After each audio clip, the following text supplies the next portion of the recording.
Smartphones के दीवानों के लिए सबसे बड़ी खुशखबरी। मार्केट में लॉन्च हुए सबसे बड़े ब्रांड के स्मार्टफोन्स। आईफोन से लेकर सैमसंग गैलेक्सी की मचेगी धूम। भारतीय बाजार में पिछले कुछ सालों में स्मार्टफोन्स की डिमांड काफी तेजी से बढ़ी है। खासकर युवाओं में स्मार्टफोन्स को लेकर गजब की दीवानगी देखने को मिलती है। ऐसे में जो लोग स्मार्टफोन्स के दीवाने हैं और नए फोन्स को लेकर हमेशा अपडेट रहना चाहते हैं ताकि वो नए स्मार्टफोन्स को यूज कर सकें, तो साल 2025 का साल स्मार्टफोन बाजार के लिए काफी स्पेशल रहने वाला है। वैसे तो बीते 4 महीने में एक से बढ़कर एक स्मार्टफोन्स मार्केट में दस्तक दे चुके हैं और आने वाले महीने में कई सारे फोन्स मार्केट में एंट्री को तैयार बैठे हैं। ऐसे में अगर आप एक नया स्मार्टफोन लेने की प्लानिंग कर रहे हैं तो ये खबर आपके लिए ही है, क्योंकि मई का महीना काफी शानदार रहने वाला है। इस महीने कई सारी कंपनियां नए स्मार्टफोन भारतीय बाजारों में उतारने के लिए तैयार हैं। इसमें आईफोन यूज करने वाले कस्टमर के लिए भी खुशखबरी है, क्योंकि एप्पल आईफोन SE4 के भी साल 2025 में लॉन्च होने की उम्मीद है। इसमें 6.1 इंच का OLED display, A18 chipset, 48 MP camera और फेस आईडी जैसे फीचर हो सकते हैं। इसकी कीमत 40,000 से लेकर 50,000 रुपए के बीच हो सकती है। साल 2025 में आपको कई सारे स्मार्टफोन्स की एंट्री देखने को मिल सकती है। सैमसंग से लेकर OnePlus तक कई ब्रांड अपने फैंस के लिए नया फोन लॉन्च करने वाले हैं। स्मार्टफोन्स खरीदने वालों के लिए अच्छी खबर ये भी है कि मई में लॉन्च होने वाले स्मार्टफोन की लिस्ट में बजट से लेकर फ्लैगशिप स्मार्टफोन्स शामिल होंगे। ऐसे में आइए आपको बताते हैं टॉप 5 ब्रांड के बारे में जो मई के महीने में अपने फोन लॉन्च करने वाले हैं। इसमें पहला नाम आता है Realme GT7।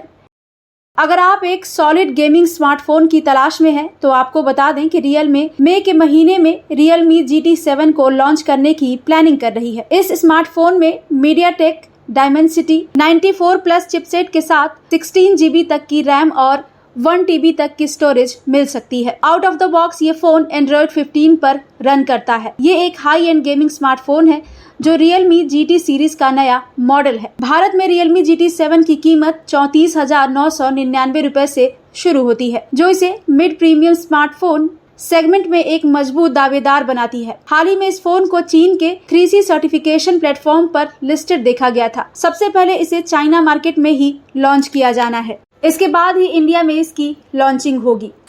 दूसरे नंबर पर है OnePlus 13S।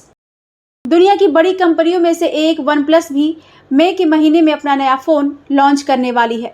OnePlus की तरफ से OnePlus 13S को बाजार में उतारा जा रहा है।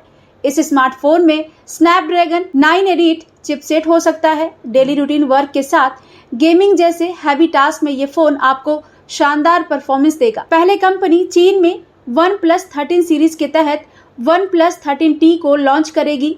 इसके बाद फोन को रीब्रांडेड करके भारत में लॉन्च किया जाएगा। भारत में लॉन्च होने वाले हैंडसेट का नाम OnePlus 13S हो सकता है। OnePlus 13 सीरीज का सबसे सस्ता हैंडसेट हो सकता है। ये असल में चीन में लॉन्च होने वाले OnePlus 13T का रीब्रांडेड वर्जन होगा। हालांकि भारत में लॉन्च होने वाले डिवाइस में कुछ बदलाव जरूर देखने को मिलेंगे, लेकिन ये पूरी तरह से नया नहीं होगा। इसमें कई फीचर्स OnePlus 13T से इंस्पायर्ड होगा। रिपोर्ट्स की माने तो OnePlus 13S में Qualcomm Snapdragon 8 एलीट चिपसेट का इस्तेमाल किया जा सकता है। इसके साथ 16 GB तक रैम और 512 GB तक इंटरनल स्टोरेज देखने को मिल सकती है। OnePlus भारत के लिए अन्य हैंडसेट भी तैयार कर रहा है, जिन्हें जल्द ही लॉन्च किया जा सकता है। OnePlus Nord CE5 का नाम शामिल है और ये OnePlus Nord CE3 का अपग्रेड मॉडल होगा। तीसरे नंबर पर है Poco F7 5G।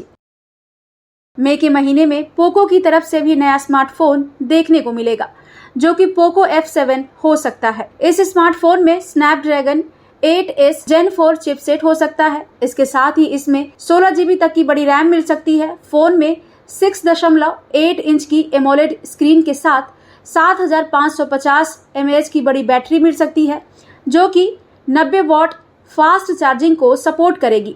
इस स्मार्टफोन को IP69 रेटिंग के साथ लॉन्च किया जा सकता है। Xiaomi की सब ब्रांड पोको अपनी Poco F7 सीरीज में नया एडिशन Poco F7 के रूप में करने वाली है।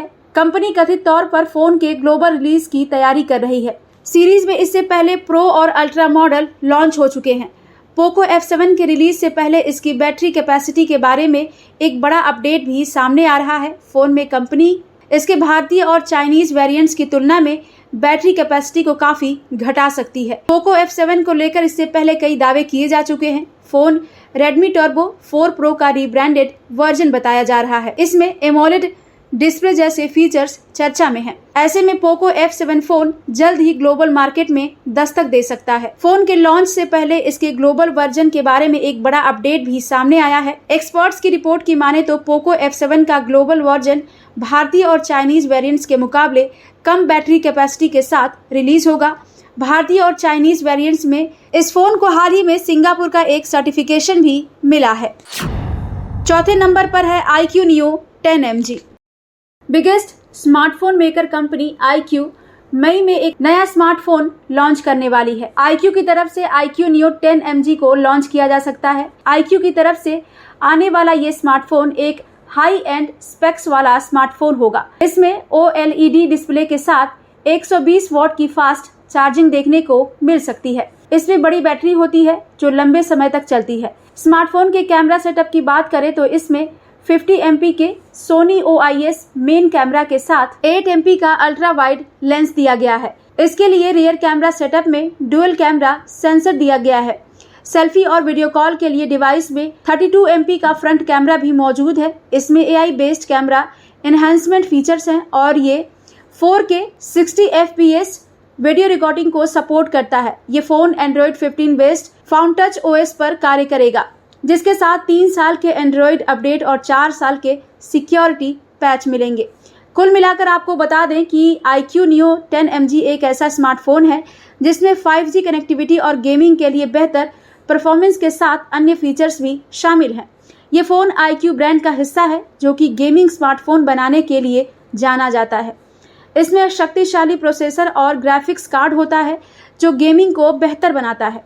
ये फोन 5G नेटवर्क पर काम करता है जिससे तेज इंटरनेट स्पीड मिलती है। इसमें उच्च रेजोल्यूशन वाला डिस्प्ले होता है जो ग्राफिक्स और वीडियो को और भी बेहतर बनाता है। बात करें इसके अन्य फीचर्स के बारे में तो इसमें कई और फीचर्स हैं जैसे कि कैमरा, स्टोरेज, रैम और अन्य कनेक्टिविटी विकल्प। आपकी जानकारी के लिए बता दें कि iQOO एक चीनी स्मार्टफोन ब्रांड है जो कि BBK इलेक्ट्रॉनिक्स कॉरपोरेशन का एक सहायक ब्रांड है। ये कंपनी वीवो की सहायक कंपनी के रूप में 30 जनवरी 2019 को स्थापित की गई थी। iQOO का मेन ऑफिस ग्वांगडोंग में है जो कि एक स्वतंत्र ब्रांड के रूप में भारत में भी काम करता है, जिसका ऑफिस बेंगलोर में है। पांचवें और आखिरी नंबर पर है Samsung Galaxy S25 edge. South Korea की दिग्गज company Samsung Galaxy S25 edge अपने स्लिम डिजाइन और फ्लैगशिप स्पेसिफिकेशन के लिए जाना जाता है। साल 2025 की शुरुआत में इसके लॉन्च होने की उम्मीद है, जिसमें कुछ रिपोर्ट्स में 13 मई को भी इसकी लॉन्चिंग की संभावना है। यानी कि मई के महीने में सैमसंग बड़ा धमाका करने की प्लानिंग कर रहा है। इस स्मार्टफोन में 6.6 इंच का एमोलेड डिस्प्ले, 120 Hz का रिफ्रेश रेट सपोर्ट दिया जा सकता है। इसमें हाई परफॉर्मेंस वाला स्नैपड्रैगन 8 एलीट चिपसेट दिया जा सकता है। टिपस्टर इवन ब्लास्ट ने सोशल मीडिया प्लेटफॉर्म X पर एक टीजर इमेज को शेयर किया है। इस इमेज से ये संकेत मिल रहा है कि गैलेक्सी S25 एज को अगले सप्ताह लॉन्च किया जा सकता है।